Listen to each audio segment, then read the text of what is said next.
الحمد للہ وحدہ والصلاة والسلام علی من لا نبی بعدہ اما بعد قال النبی صلی اللہ علیہ وسلم اللہم اجعلہ ہادیا مہدیا او کما قال علیہ الصلاة والسلام۔ آپ صلی اللہ علیہ وسلم کا ارشاد گرامی ہے، ایک دعا ہے جو حضرت معاویہ رضی اللہ تعالیٰ عنہ کو آپ نے دی ہے کہ اللہ معاویہ کو ہدایت یافتہ بنا دیجئے اور ایسا بنا دیجئے کہ یہ دوسروں کے لیے سبب ہدایت ہوں، یعنی ان سے ہدایت دوسروں کو ملے۔ حضرت معاویہ رضی اللہ تعالیٰ عنہ آپ صلی اللہ علیہ وسلم کے جلیل القدر صحابی ہیں اور آپ خال المؤمنین ہیں، یعنی امت کے ماموں ہیں۔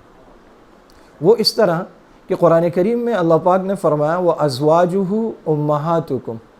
نبی کی بیویاں تمہاری مائیں ہیں۔ حضرت معاویہ رضی اللہ تعالیٰ عنہ کی ہمشیرہ محترمہ ام حبیبہ رضی اللہ تعالیٰ عنہ آپ صلی اللہ علیہ وسلم کے حرم میں ہیں، آپ کے زوجہ محترمہ ہیں، وہ امت کی ماں ہیں اور آپ ان کے بھائی پوری امت کے خال یعنی ماموں ہیں۔ عربی زبان میں ماموں کو خال کہتے ہیں۔ یہ امت کا رشتہ ہے حضرت معاویہ رضی اللہ تعالیٰ عنہ سے۔ اور پھر کئی صحابہ اکرام نے اس بات کو روایت کیا ہے کہ میں نے حضرت معاویہ رضی اللہ تعالیٰ عنہ کو آپ صلی اللہ علیہ وسلم کے لیے کتابت کے فرائض سر انجام دیتے ہوئے دیکھا۔ حضرت معاویہ رضی اللہ تعالیٰ عنہ نے قرآن کریم کی بھی کتابت کی، آپ کاتب وحی ہیں، اور آپ صلی اللہ علیہ وسلم اس کے علاوہ جو خطوط لکھواتے تھے یا مختلف چیزیں جو آپ نے لکھوائی ہیں اس کے بھی کاتب حضرت معاویہ رضی اللہ تعالیٰ عنہ تھے۔ حضرت معاویہ رضی اللہ تعالیٰ عنہ سیدنا ابو سفیان رضی اللہ تعالیٰ عنہ کے صاحبزادے ہیں، جو پورے مکہ میں قریشیوں کے بالاتفاق سب سے بڑے سردار تھے، اور حضرت معاویہ رضی اللہ تعالیٰ عنہ ان گنے چنے چند لوگوں میں تھے مکہ میں۔ بلازری نے اس کی تعداد خواندہ لوگوں کی 72 لکھی ہے، اور جو لکھنا بھی جانتے تھے ساتھ میں مکمل، جن کو کنٹرول حاصل تھا، تو ان لوگوں کی تعداد 11 اور 12 لکھی ہے۔ حضرت معاویہ رضی اللہ تعالیٰ عنہ ان لوگوں میں داخل ہیں جو بہت کم عمری میں باقاعدہ لکھنا پڑھنا اور تعلیم اور دوسرے اس دور کے مروجہ تمام علوم سے واقف تھے۔ فتح مکہ کے موقع پر آپ نے اپنے ایمان کا اعلان کیا، لیکن ایسی روایات ہیں جو یہ بتلاتی ہیں کہ صلح حدیبیہ کے موقع پر ایمان دل میں گھر کر گیا تھا، لیکن اس کا اعلان آپ نے نہیں فرمایا تھا۔ حضرت عباس رضی اللہ تعالیٰ عنہ بھی ان حضرات میں شامل ہیں جنہوں نے فتح مکہ کے موقع پر ہی اعلان فرمایا، حالانکہ ایمان وہ اس سے پہلے قبول کر چکے تھے، اسلام لا چکے تھے۔ اور حضرت معاویہ رضی اللہ تعالیٰ عنہ آپ صلی اللہ علیہ وسلم نے سیدنا حسن رضی اللہ تعالیٰ عنہ کو دیکھ کر یہ کہا تھا کہ یہ میرا بیٹا ہے، لعل اللہ یصلح بین فئتین، اللہ رب العزت اس کے ذریعے سے مسلمانوں کی، ایمان والوں کی 2 جماعتوں میں صلح کروا دیں گے۔ سن 41 ہجری میں حضرت حسن رضی اللہ تعالیٰ عنہ نے حضرت معاویہ رضی اللہ تعالیٰ عنہ کے ہاتھ پر بیعت کی اور ان کے حق میں خلافت سے دستبردار ہو گئے، اور اس سال کو عام الجماعہ، اتحاد کا سال قرار دیا گیا۔ اور اس سے پہلے جنگ صفین اور جنگ جمل کے جو اندوناک واقعات ہو چکے تھے، ان سب کا دروازہ بند ہوا، اور خارجی فتوحات کا جو دروازہ بند تھا اور وہ طاقت داخلی طور پر استعمال ہو رہی تھی ایک دوسرے کے خلاف، وہ سلسلہ ختم ہوا، خارجی فتوحات دوبارہ شروع ہوئیں۔ حضرت عثمان رضی اللہ تعالیٰ عنہ کے دور میں جو بحری بیڑا تیار تھا، اور اس نے اس دور میں کچھ تھوڑی بہت کاروائیاں بھی کی تھی، اب وہ باقاعدہ طور پر چل پڑا اور مسلمان بھی چاروں سمت چل پڑے، اور سن 60 ہجری تک 20 سال بلا شرکت غیرے حضرت معاویہ رضی اللہ تعالیٰ عنہ امیر المومنین خلیفۃ المسلمین رہے، اور فتوحات کا دروازہ ایسا کھلا اور مال غنیمت کا دروازہ کھلا، اور آپس میں اتحاد اور اتفاق اور امن و امان کا ایسا دورہ ہوا کہ وہ ایک سنہری دور تھا۔ تو اس حدیث کے مصداق، کیونکہ دوسری جماعت، ایک جماعت حضرت حسن کی تھی، آپ نے صلح کی حضرت معاویہ کے ہاتھ پر، دوسری جماعت حضرت معاویہ کی تھی، اور حضور نے فرمایا بین فئتین مسلمین او مؤمنین، 2 جماعتیں مسلمانوں کی اور مومنین کی۔ تو اس حدیث کے مصداق بھی حضرت حسن کے ساتھ حضرت معاویہ ہیں کہ وہ دوسری جماعت حضرت معاویہ رضی اللہ تعالیٰ عنہ کی۔ حضرت علی رضی اللہ تعالیٰ عنہ کا اختلاف رہا، بلکہ حضرت علی کا نہیں، یوں کہنا چاہیے کہ حضرت معاویہ کا اختلاف رہا حضرت علی سے قصاص عثمان رضی اللہ تعالیٰ عنہ کے معاملے میں۔ حضرت علی رضی اللہ تعالیٰ عنہ اہل سنت والجماعت کے مسلک اتفاقی مسلک اور موقف کے مطابق حق پر تھے۔ حضرت معاویہ یہ کہہ رہے تھے کہ قصاص لیا جائے قاتلین سے، اور حضرت علی رضی اللہ تعالیٰ عنہ فرما رہے تھے کہ ابھی وہ وقت نہیں ہے، اس کا انتظار کیا جائے، وقت لگے گا اس میں۔ اسی معاملے پر آپس میں نزاع ہوا، جنگیں ہوئیں۔ حضرت علی رضی اللہ تعالیٰ عنہ کا موقف حق پر تھا، آپ اجتہادی طور پر صواب صواب کے ساتھ درستگی پر تھے، اور حضرت معاویہ رضی اللہ تعالیٰ عنہ کا جو اجتہاد تھا وہ درست نہیں تھا۔ جو مجتہد ہوتا ہے درستگی پر، اس کو دو اجر ملتے ہیں، ایک اجتہاد کا، ایک درستگی کا، اور جو درستگی پر نہیں ہوتا اسے اجتہاد کا اجر ملتا۔ حضرت علی رضی اللہ تعالیٰ عنہ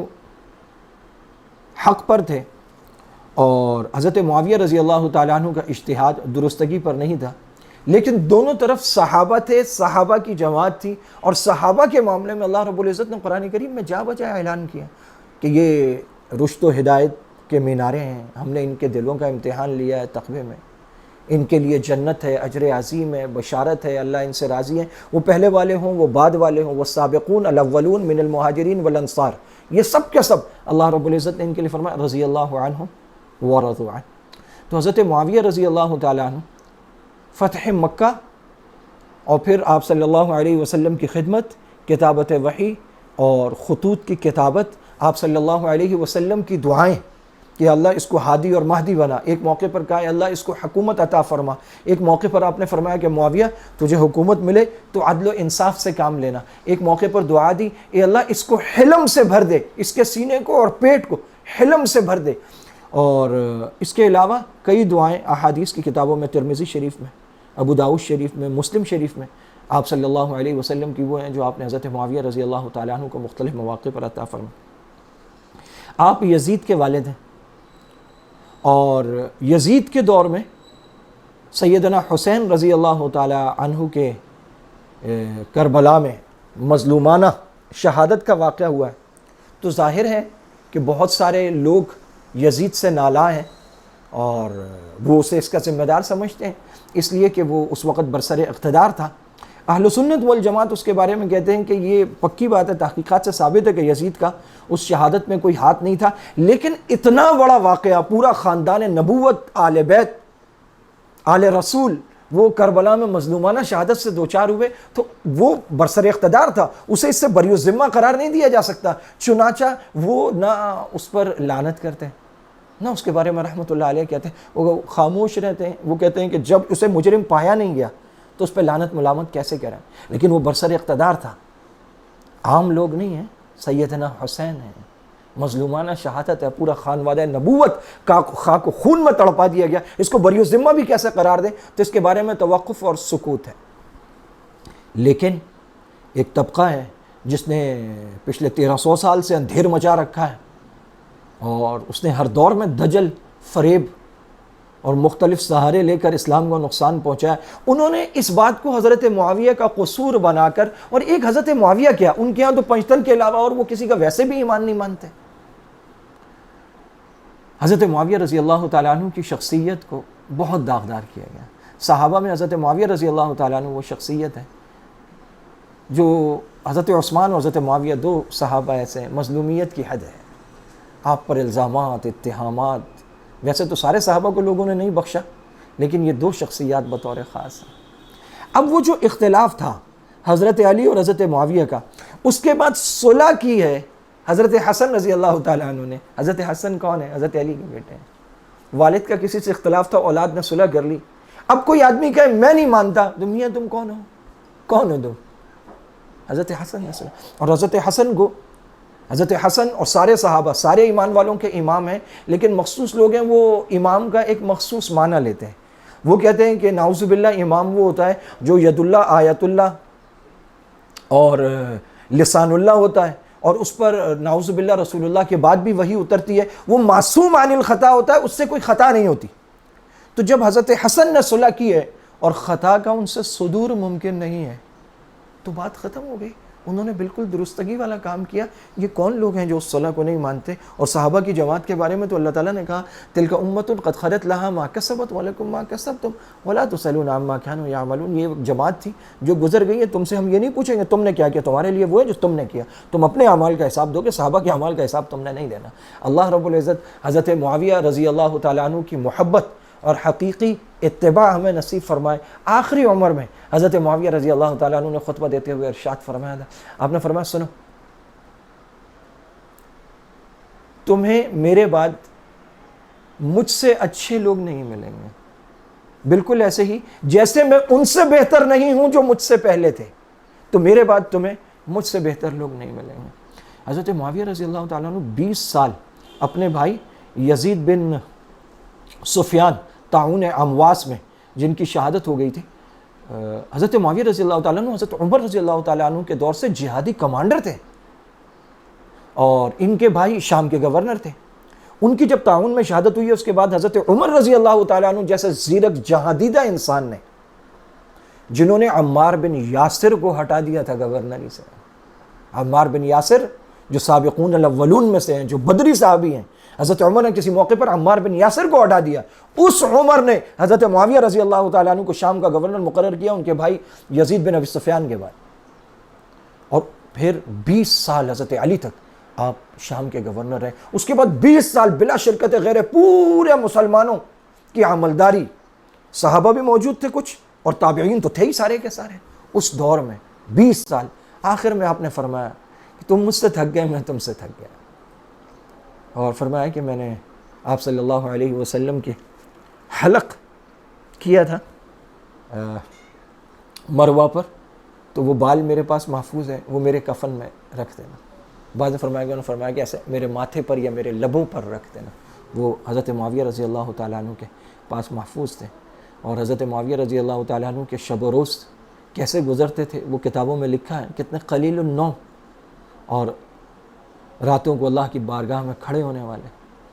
اور حلم اور تدبر. اس کے واقعات تو اتنے ہیں کہ اگر وہ شروع کر دیے جائیں تو ختم نہ ہو. اور حلم اور تدبر کے بارے میں آپ صلی اللہ علیہ وسلم کی دعائیں ہیں حضرت معاویہ رضی اللہ تعالیٰ عنہ. اور حضرت معاویہ رضی اللہ تعالیٰ عنہ کو بلا شرکت غیرہ